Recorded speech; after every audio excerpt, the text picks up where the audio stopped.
edge of my body is whatever's gonna pin you, right? So if I deflect in his legs and I do that, that's the leading edge of my body. If he doesn't block that, I pass his guard. If I'm coming down with my shoulders, this shoulder is now the leading edge. If he doesn't block that, my shoulder will go down his chest, I'll pass the guard. Like, any questions about that? Okay.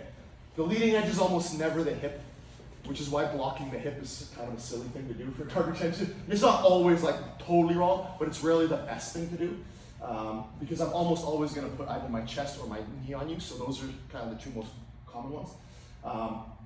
So guard players for this next round, I want you to just try to be as sensitive as you can to which part of your partner's body is coming forward. Try to block that and then move your hips to like recompose your guard however you can. Guard passer, recognize that if you're only ever just doing one thing, like lead with this, it's really easy to block the leading edge. Guard retention is very easy when people just give you a static target. And I want you to start thinking about changing the target. And by changing the target, I don't just mean switching between the leg and the upper body. What I mean is the angle can change too. So quite commonly, you'll get to positions like this where they're blocking, they're framing. Yeah, exactly. Like how many of you got to like something like this where you almost got past the legs, or even maybe got past one of the legs? You're like, okay, I'm here now, and I'm just like trying to push, but I'm not getting through. Is that describe a scenario that happened quite? Yeah, okay.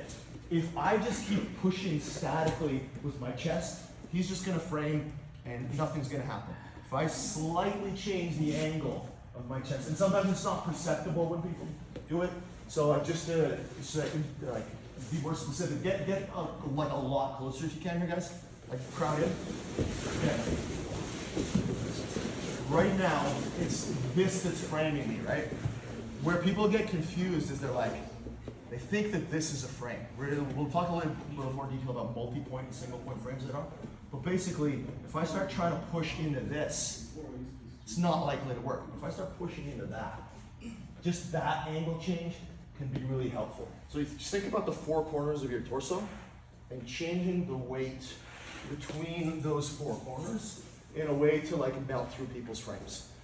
Just driving straight in, again, like a glitchy video game character, driving straight into frames does not work. But changing the angle, right, so that we're not going at like a 90-degree angle, but a little bit like this, a little bit like that. So we can get inside of a frame like that. We can get over top of a frame like that. There are any number of ways that we can start to like move or deflect people's frames if we're prepared to rotate our torso, but also if we're prepared to disappear with our pressure. Pressure doesn't need to be constant. It just needs to establish like a pattern that I can like break or exploit. Have you heard the term broken rhythm? It's a striking thing. You're like 1, 1, 1, and then I go 1, 1. I've broken the rhythm. I got you used to a rhythm. You're like, oh yeah, I know the speed at which this guy jabs, and then I break that rhythm and it fucks with you. So it's the same idea in grappling. It's just rather than it being a pure rhythm of like movement, it can be like a rhythm of how I apply pressure, right? I can be like 1, 2, look. I change the rhythm, changing the angle. Does that make sense?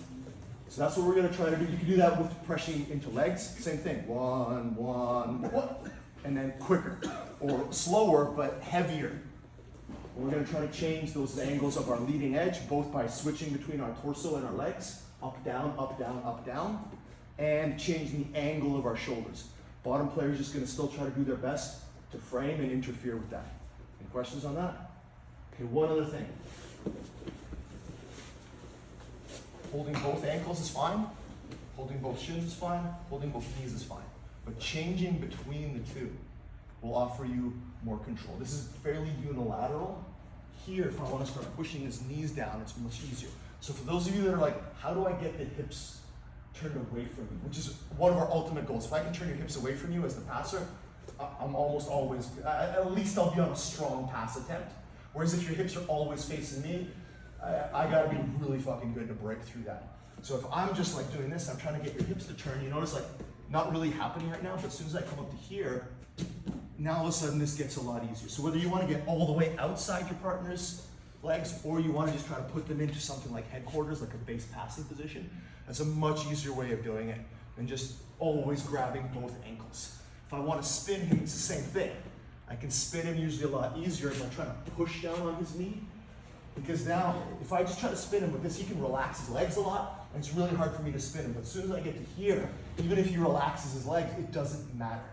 So if your goal is to create strong spinning, like steering wheel type motions, or strong pushing motions to deflect the hip, you're gonna wanna target the knee more on one side and the ankle more on the other side. Any questions about that? All right, let's do another round. 1, 2.